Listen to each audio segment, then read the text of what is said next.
Hi, my name's Chris and welcome back to the Benchtop Micro Shop. In today's video, I'm going to show you how to take these Cork panels and this chalkboard and make this easy to build home organizer board. It's a great first project. If you want to see how it's made, stick around.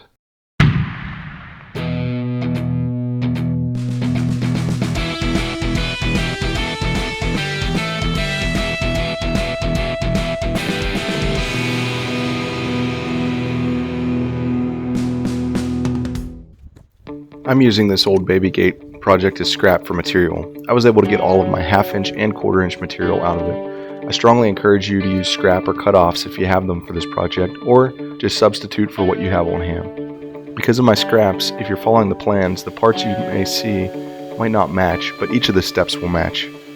Step 1 is to rip to width all of the 2-inch wide frame components. The plans call for 5 total pieces that we will cut to length later. Next, I ripped to 4-inch width all of the strips of 1/4 inch material that I will use to sheet the face of my project frame.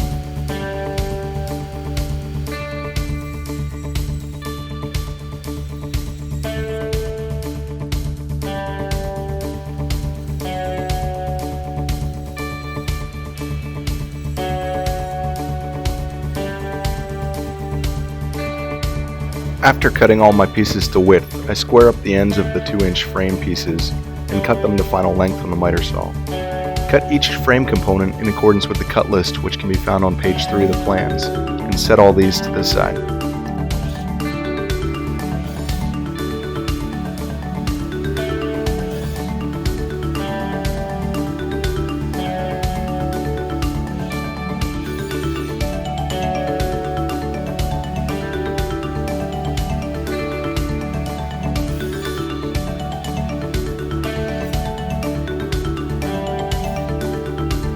After cutting all the frame components to final length, I cut all 6 of the 1/4 inch sheathing to final length. First, I made a cut to ensure each end was square, and then I used a stop block to easily cut them all to the exact same length.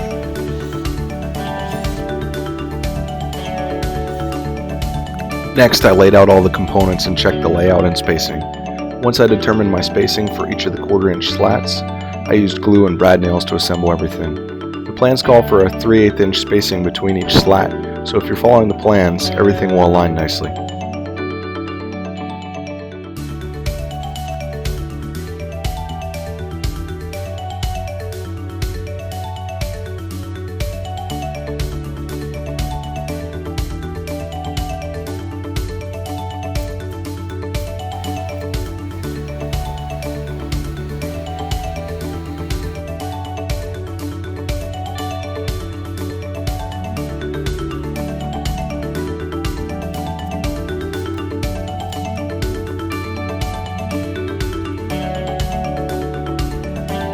Once everything's assembled and the glue is dried, it's time to sand everything and round over all of the sharp machined corners and edges. Remember, this thing will be in your house with you, around the family, so make sure you round over the edges, even if you don't think that you'll get splinters.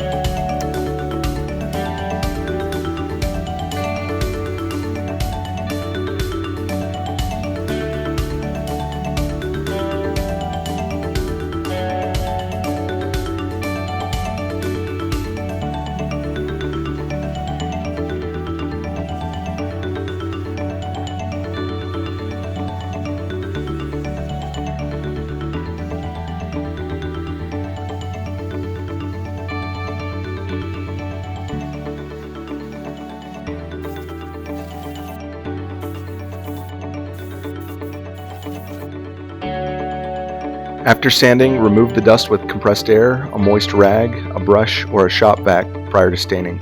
Use your favorite stain and apply it evenly over the surface. You can even use several colors to give it a contrasting palette look if you want to.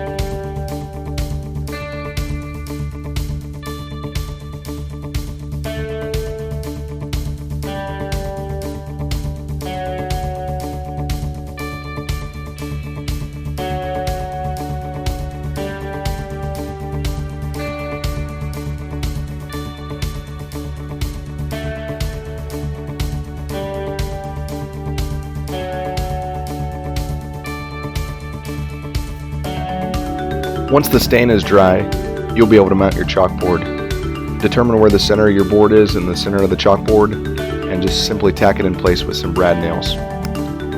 After this, you're ready to adhere your cork panels.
So what I'm trying to do is basically put the rubber cement about an inch around each edge and in the middle.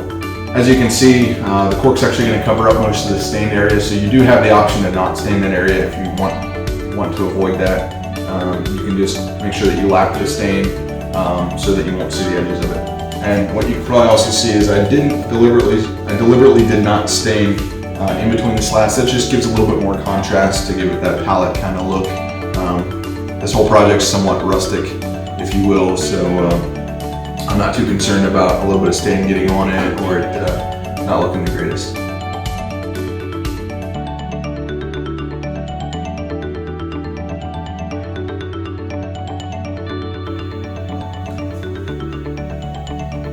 Now at this point I've got all my surfaces coated, so I'm going to give everything about 10 minutes to dry.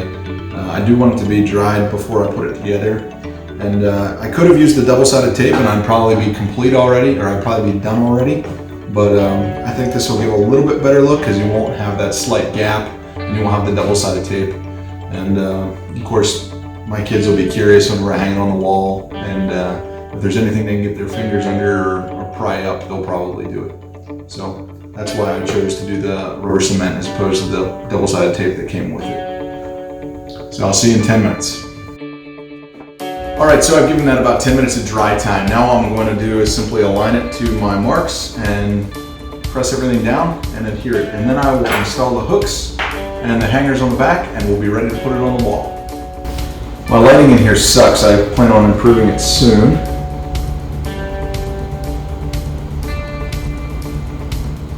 I do want to get everything lined up nicely because it is relatively hard to move around once you adhere it.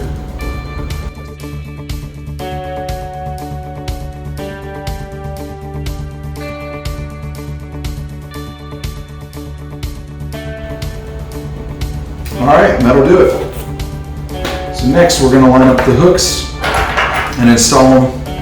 Now, as you can see, I bought some fancier hooks. You can use standard cup hooks. You could even use nails or screws. It's really up to you what you use to hold keys or anything you need to hang up. This could be a cloth, a cleaning cloth, if you wear glasses, maybe a lens cloth, your keys, whatever you want to hang off the hooks. Alright, let's go ahead and install them.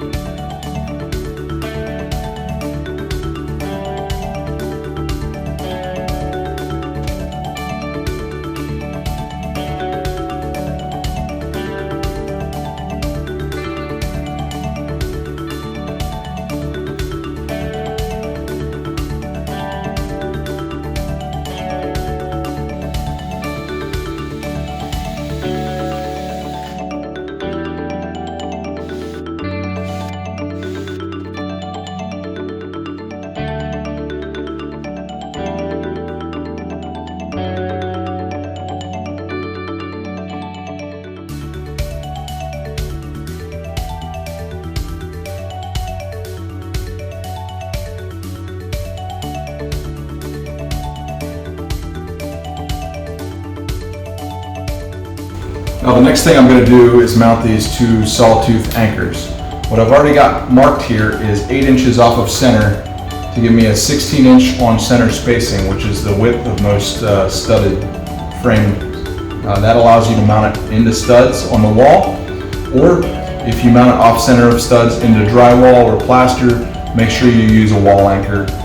This thing does weigh slightly less than 10 pounds when complete, so just make sure that you're hanging this thing accordingly for the weight. Now, one of the ways I like to install these is I like to start them with a couple taps from the hammer. You can see they're very small brad nails, and then I'll finish them with a nail set. If you have trouble holding these and you don't want to smack your fingers, you can also use a pair of needle nose pliers to hold these.